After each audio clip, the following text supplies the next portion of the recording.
What is up, everybody? We're on the Honda CRF 250L, and we're going to talk about the DR-Z4S and the DR-Z4 SM that just came out.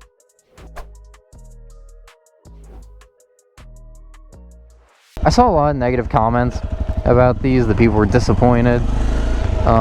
It sounds like people don't like the look of them. They don't like that it only has 5 gears, things like that.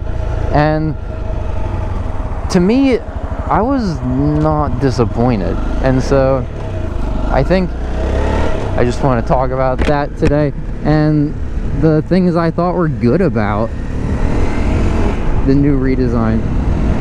So this is the biggest thing people are upset about. They'll never get out of 5th gear. They'll just be stuck. They have no 6th gear to click up to. Oh wow, how satisfying. To me, who cares? If you have good power across the power band, you have a decent amount of revs, right? Like you don't have an engine that can't rev very high, and you know, if you have a good low gear for getting out of stuff and you have a nice high gear as a final drive, who really cares about how many increments in between you have? In my opinion, I think just kind of, you know, who cares that much? Are you just trying to overwork the gearbox, or do you just want the number 6? Does that make you feel better? I don't really understand the fascination with why people want to have 6 gears. The KLR 650, when they redid it, it didn't have a 6th gear. That's okay. If that helps them keep the price down on this new one, then that's good. They haven't announced MSRP yet, so I tried to look, and it was like contact the dealer and get a quote, and we'll get back to you with a quote. And I was like, no, we're not doing that. So we don't know what the price is yet. Nobody knows. But I think the biggest deciding factor with is the new DR-Z4S and the 4SM a good bike is probably going to come down to how much more does it cost than a KLX 300, a CRF 300L, because if it doesn't cost that much more, like if they don't really change the price from the old one, which I don't think they're going to, then I think it's actually a pretty good deal. Because I think about it in these terms, like if I really want the more power, better suspension, like the KYB that they put on this new one, which I think is good, you know, put some nice suspension on it, make it sort of a premium option in the brand, right? Give it more power. I think if it comes in where it's not that much more expensive than a CRF 300L or a KLX 300, but it has the better suspension, more power, then you think about how much money would you have to put into a KLX or a CRF to get that kind of power out of it. And I just think that it might not, the numbers might not work out. If you have to do the tune, do the exhaust, any airbox mods, and then you're still less power and you still have worse suspension than the DR-Z for, you know, not that much money difference, then yeah, get the DR-Z, right? And save yourself the effort. And then if you do spend the money on an exhaust, you'll fix the biggest problem with it that people are complaining about. I read one article where they were complaining that the weight of the DR-Z is too much. They were like, oh, it's ballooned or it's bloated up to 333 pounds. CRF 250L, CRF 300L is like 309, 307 pounds, and the KLX 300 I think was 303 pounds. So you're talking like 20 to 30 pounds difference, which in my opinion is probably because you have 2 catalytic converters on the DR-Z to try to meet global emissions. So I looked at this diagram. It looks like there's a catalytic converter like up here in the head and then one back there, and that just looks like, you know, you're putting in extra weight and extra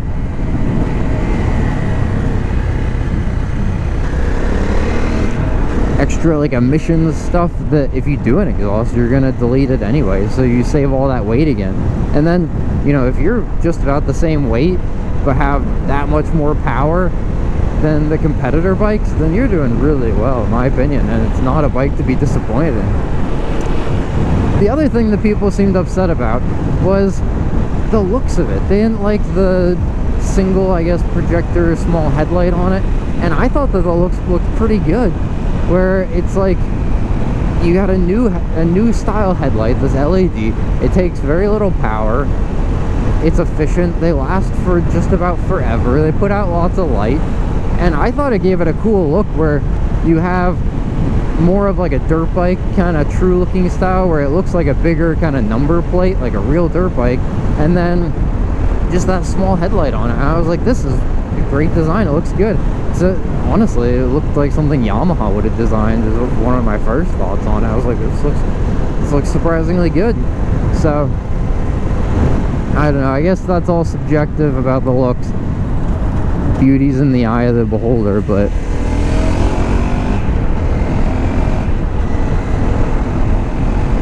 in my opinion, the looks are not a bad thing. Now, I want to talk more about the fifth gear thing, because I think this is a sticking point for people that shouldn't be a sticking point. The SM, if I had one, I would be hanging out with Grom squads probably, and probably more in like the inner city. I wouldn't be going down the highway on it. It doesn't have a windshield. It has a high fender.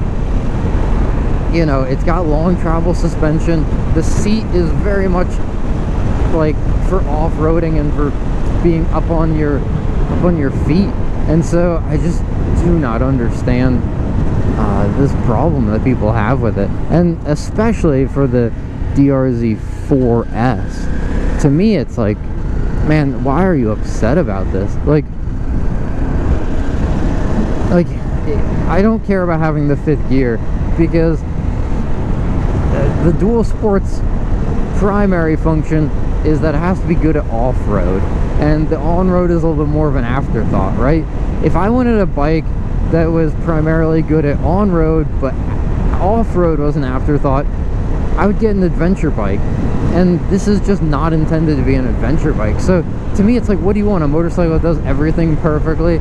Well, sorry, but that bike doesn't exist. Maybe you can buy one and modify it a little bit. Like, you could put a windshield on it, you could do some stuff to it to make it a little bit better for long trips, but at the end of the day, it's still a bike with a high fender, and I've never once seen someone put a low fender kit on a DR-Z, and so I don't get it.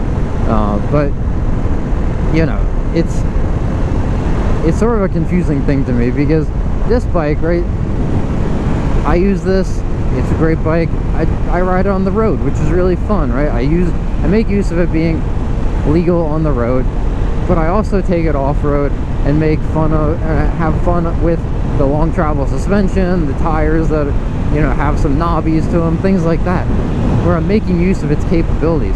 And I just don't understand why you would really want to ride a bike like this or any dual sport on the highway, like 70 plus miles per hour for an extended amount of time, and complain that you don't have a sixth gear. I get it that you want a good final drive gear ratio, but some people are just going to change the sprockets out and they'll get the final drive ratio that they want anyway, and it doesn't really matter if it has 5 gears or 6 gears. My first bike only had 5 gears and it was entirely fine. Now that they do have a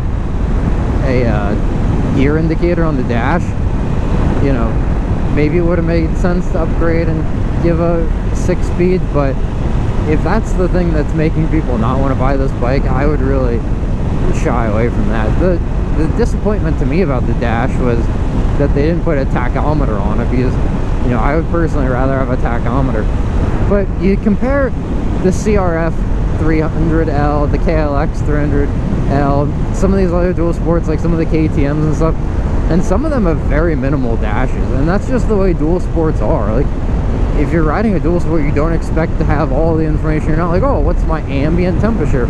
What's my maybe coolant temperature? What's the time? What's, like, I don't know, what, Siri, like, you wanted to connect to my phone, Siri, tell me something interesting today, or what's on the news. It's like, no, that's not why you ride a dual sport. And honestly, I like that phone connectivity isn't coming to dual sports, because more and more phone connectivity is coming to super sports, to naked bikes, to all this stuff, And in my opinion, I don't want to know like about email notifications when I'm riding my bike. I don't need text messages. If someone calls me and I have my Cardo connected, then sure, I'll get it. So it has been no secret that on this channel I've been a little bit critical of Suzuki in the past, and you know, there's some things I like that they make and some things I don't like that they make. That's fair of any brand, right? I think the GSXR 750 is a great bike that's underrated, but I'm not like a huge fan of their V-Stroms and some of their other things that they've done. On the new one, it has a dash where it's gas across the top, which I wish they would have, if any changes were to be made, that they didn't do, I would have preferred to have a bigger gas tank, because they claim 80 mpg and a gas tank that's like 0.2 gallons more than this one, and to me that's just not very much. I feel like every time I ride this bike, just about, I'm stopping to fill up, and at a minimum every other time I ride this bike I need to fill up.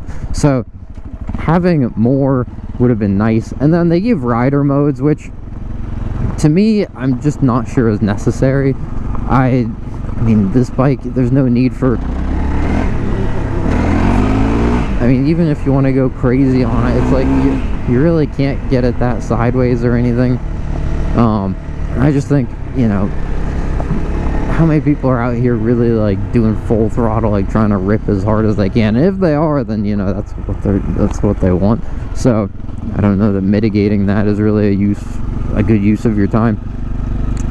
You know, because they put gravel mode on it, and to me gravel road's kind of dumb. But it's like when you put the sensors on there for ABS, and you got all these sensors, and you've built some of the modes, then it really becomes very cheap, if not almost free, to probably just very quickly modify those modes so that the mode now applies to something else, and you can call it gravel mode, but it's really just another mode that you very slightly modified. So I don't know, I thought the modes was kind of like, the modes will be a downside to me if the price goes up significantly, because I would rather keep the price low and not have modes rather than have the price go up. So that's what we ultimately need to see, is the price to determine was this a worthwhile upgrade or not. But I'm very optimistic that they're going to keep the price very similar and not raise it a lot. And so I think that's going to be good, and I'm excited for it. I'm very excited. So anyway, yeah, it's just like you can't do much with. And I know that this isn't as much power as the DR-Z, but still it seems kind of ridiculous to me. The DR-Z4S and the DR-Z4 SM were not disappointing to me. I actually like them, and so I'd be curious to hear what you all think about it. Were you disappointed? Did you like it? Let me know in the comments below, and thanks for watching.